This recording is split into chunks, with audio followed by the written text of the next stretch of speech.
Assalamualaikum warahmatullahi wabarakatuh. Hamdanillah wassalatu wassalamu ala rasulillah amma ba'du. Pemirsa sahabat Usdun yang dirahmati Allah Subhanahu wa ta'ala, dalam sebuah perjalanan kereta api di Paris, Prancis, ada dua penumpang kereta api yang terlihat sedang bercakap-cakap.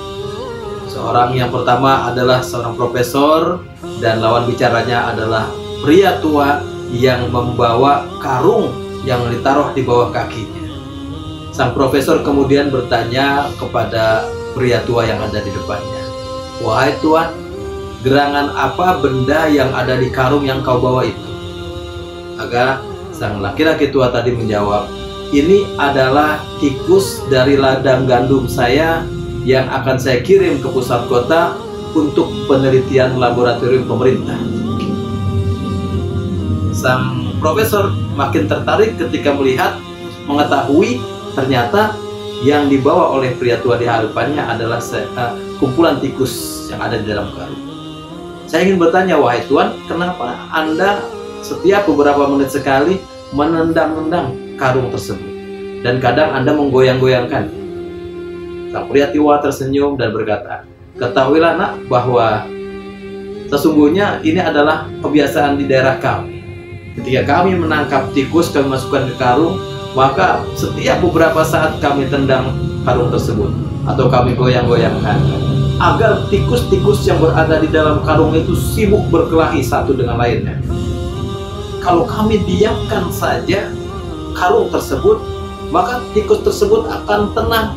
Kemudian dia tahu bahwa ia mempunyai senjata yang sangat mematikan, giginya yang sangat tajam, cakarnya yang sangat tajam, bisa merobek dan memotong, melubangi karung sehingga mereka bisa meloloskan diri." Sang profesor pun termanggut-manggut mendengar penuturan pria tua yang ada di hadapannya. Pemirsa, sahabat Usdun yang dirahmati Allah, sekilas kisah ini biasa saja, tapi kalau kita mau mencermati, kita konversikan kisah percakapan dua orang ini yang ada di perjalanan kereta api ini dengan keadaan negara kita, maka kondisinya sungguh tiada jauh berbeda. Bangsa Indonesia, negara Indonesia ini merupakan negara yang sangat besar potensinya, baik potensi sumber daya alam, sumber daya manusianya luar biasa. Sumber daya alamnya, kita mempunyai 99 juta hektar hutan, mungkin 5 besar di antara negara-negara yang memiliki hutan yang luas. Luas perairan kita juga tidak kalah, luasnya 6,4 juta kilometer dari 8,3 juta kilometer persegi luas negeri kita ini. Sebagian besar adalah perairan, potensi yang sangat luar biasa. Belumlah lagi sumber daya alam, sumber mineralnya, emas, batu bara, uranium, dan lain sebagainya, minyak bumi, gas bumi, semua ada di Indonesia. Bahkan kalau kita sering dengar apa yang dikatakan oleh Gus Plus dalam lagunya, bahwa negara kita adalah kolam susu, tongkat ditanam menjadi tanaman, tongkat ditancepin ke tanah akan menjadi tanaman. Kalau mungkin coba di Timur Tengah dengan negeri yang tandus kita bandingkan, tanaman ditanam menjadi tongkat atau mati. Luar biasa potensi negeri kita ini. Ini adalah satu kekuatan yang maha dahsyat.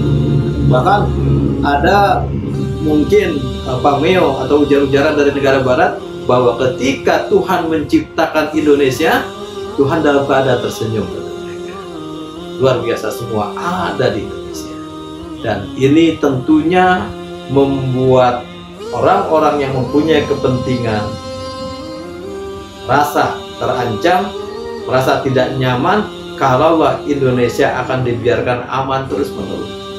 Misal, Indonesia kalau dibiarkan negaranya tentram, aman, kemudian sumber daya manusianya ia belajar, ia studi ke negara luar dan menjadi orang-orang yang pandai, maka ia dapat mengelola sumber daya alam dengan sebaik mungkin. Akhirnya mereka tidak bisa menguasai Indonesia. Dibuatlah negeri kita ini oleh orang-orang yang mempunyai kepentingan agar terus ribut satu dengan lainnya. Kita harus menyadari hal ini. Sama seperti halnya tikus yang ada di dalam karung itu ditendang terus, digoyang-goyangkan terus agar rusuh, agar ribut, sehingga ia tidak sempat berpikir untuk melubangi karung untuk meloloskan diri agar selamat. Jadi kita lagi yang penuh potensi, tapi sayang warga negaranya ini diaduk satu dengan lainnya, diributkan dari suku, agama, ras, dan lain sebagainya. Ya Rabb, bisa yang dirahmati Allah, siapapun Anda yang menonton tayangan dari agama apapun kita, yuk kita perkuat persatuan. Untuk kaum muslimin sudah jelas di dalam Al-Quran Allah menyatakan wa'tasimu bihablillahi jami'an wa la tafarraqu. Berpegang teguhlah kalian kepada tali Allah, jangan kalian berpecah belah. Kita lihat 350 tahun Indonesia dijajah oleh Belanda, padahal yang menjajah kita bukan pemerintah Belanda. VOC itu hanya merupakan perusahaan dagang milik kerajaan Belanda yang berdiri tahun 1602. Kemudian pada tahun 1798 VOC bangkrut. Tapi hanya dengan beberapa puluh kapal dagang dan beberapa ribu tentara, maka ia dapat menguasai Indonesia, menjajah Indonesia 350 tahun lamanya. Padahal kita dalam sejarah mungkin tercatat pada tanggal 11 September 1599 Cornelis de Houtman dibunuh oleh Laksamana Kemal Hayati di Aceh karena arogannya terhadap rakyat Aceh, dibunuh.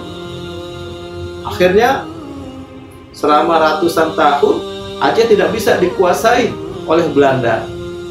Dikirimlah seorang Belanda ke negeri Saudi Arabia, belajar bahasa Arab, belajar Islam, balik lagi. Kita kenal dengan sebutan Snog Orgon. Dipecah belah rakyat Aceh. Tahun 1904 terjadi perang Aceh. Aceh berhasil ditaklukkan. 1596